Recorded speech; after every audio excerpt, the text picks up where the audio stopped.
Boa noite, que a paz de Jesus nos envolva a todos.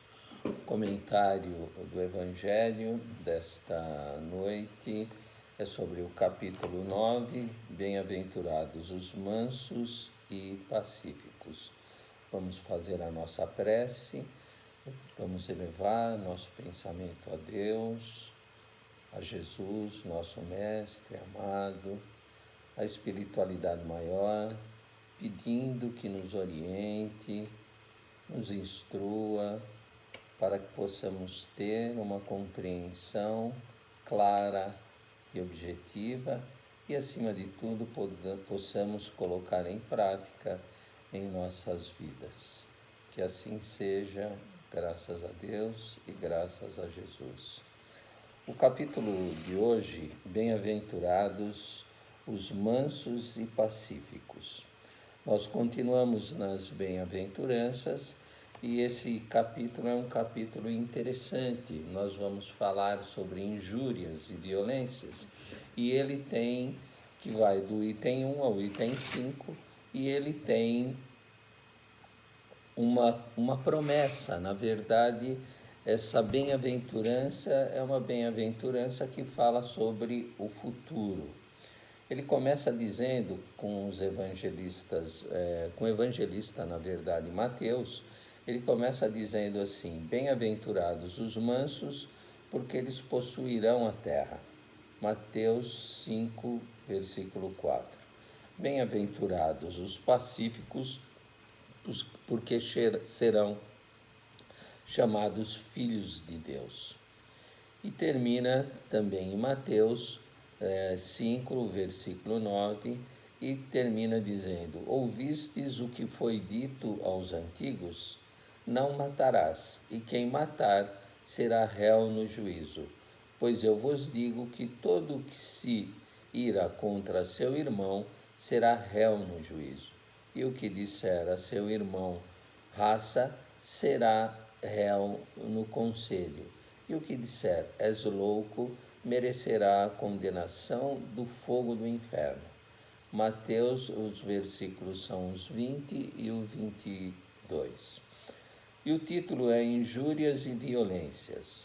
Agora, o que me chama um pouco aqui a atenção é esse bem-aventurados, os mansos e pacíficos, ele diz o seguinte: porque herdarão a terra.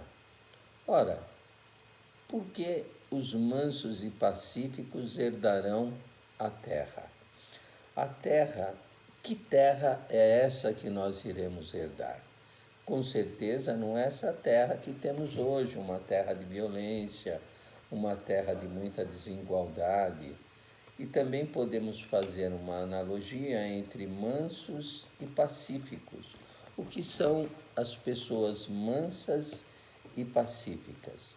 Eu gostaria de citar um exemplo que, dentro da minha pesquisa, e serve como uma história, mostra o que poderia representar alguém manso e pacífico.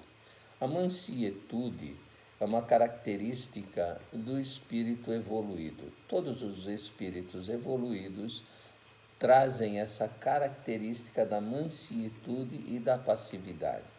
Veja Jesus quando esteve no nosso meio, o seu exemplo de mansietude e passividade.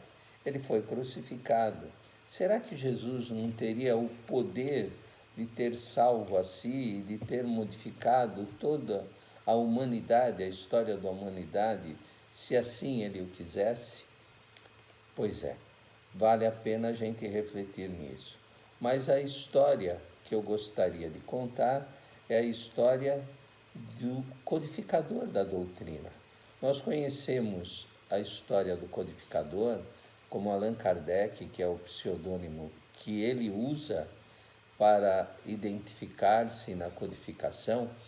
E da onde surgiu o Allan Kardec? O professor Hippolyte Denisard, ele não tinha, evidentemente, esse nome dentro da sua formação, e como foi revelado por um espírito, que na verdade era um espírito que fazia parte já da equipe da codificação. E quando eles têm o primeiro contato, esse espírito que se identifica como Zéfiro, que na verdade na linguagem celta significa Deus dos ventos ou ventos, ele se identifica saudando Allan Kardec como um mestre. E Kardec, como foi pego de surpresa, satiriza e abençoa. E depois ele reconsidera e fala sobre a verdade do fato de Kardec ter sido um druida-chefe no ano 58 antes de Cristo. Essa história de Kardec é uma história que já é bastante conhecida, a história do professor Hippolyte, que usa o nome de Kardec, e daí surgem outras questões. O druida, e por que Kardec foi escolhido para a codificação? Porque um druida era alguém que tinha sido já preparado, porque os druidas acreditavam num Deus único, os druidas acreditavam na reencarnação, os druidas acreditavam na evolução do espírito e na pluralidade dos mundos, a base do espiritismo. E aí Kardec se utiliza desse conceito já adquirido em encarnações passadas e começa o seu trabalho de codificação. Um trabalho que tem a mansietude e a passividade e o pacifismo como uma base para ter sucesso. Aí, Kardec não é apenas reconhecido no meio espírita, mas é muito lembrado nesse sentido da sua grande inteligência e do seu raciocínio com relação à lógica, uma vez que ele era um educador muito bem preparado, né? Foi um discípulo de Pestalozzi e criou, inclusive, várias teorias que foram usadas na França na época em que ele lá habitou. Mas Kardec não foi apenas esse homem brilhante, esse codificador da doutrina. Kardec foi também, em outras vidas, uma pessoa que foi queimada viva. Kardec, numa das encarnações anteriores, foi Ian Russell e, como um teólogo da época, na época da Inquisição, foi queimado vivo. E essa história é uma história que comove muito, porque mostra o preparo de um espírito quando vem para uma missão nobre.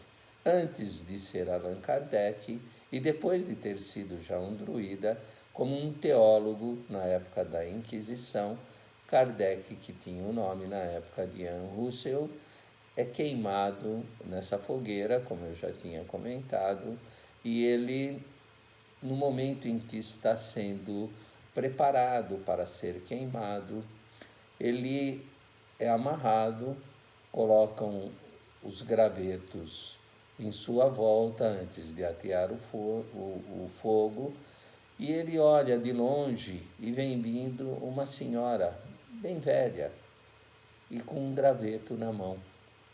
E aquela senhora bem velha com o graveto na mão vinha lá para colocar lá onde estava Ian Hus.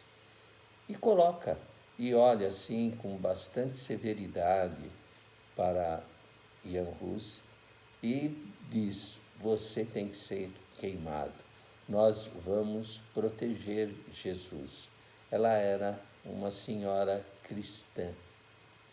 Ian Hus, com toda a docilidade, toda a afabilidade de que ele era portador, porque era uma conquista já de muitas e muitas encarnações, ele simplesmente se dirige para aquela mulher e fala: santa ignorância, mostrando o fato da ignorância com relação a essa atitude que estava sendo tomada. Ora, a gente deduz daí que todos nós herdaremos a terra, mas herdaremos uma terra modificada, uma terra regenerada. E todos nós teremos que passar por essa depuração dessa nossa condição de julgar e de analisar e de falar com relação a esse fato. Que possamos refletir sobre a mansitude, sobre os mansos e pacíficos, tendo como exemplo o nosso codificador, que em tantas e em tantas vidas se mostrou sempre firme para que a nossa terra, esse nosso orbe, que será o nosso lar de amanhã, seja o lar de alguém que tenha a docilidade e a pureza no coração. Que Deus nos abençoe a todos e que possamos refletir nessas vidas e nessas experiências que aí estão, para que a gente possa evoluir dentro de cada possibilidade que temos. Que Deus nos abençoe e que rogamos ao Pai a nossa compreensão do texto e que sejamos atendidos e que possamos colocar em prática toda essa mansidão e toda essa passividade em momentos assim conturbados, que possamos agradecer a oportunidade de estarmos refletindo e de nos procurar entender interiormente as nossas deficiências, melhorá-las no que for possível e agradecer pela oportunidade desta vida. Que assim seja, graças a Deus e graças a Jesus.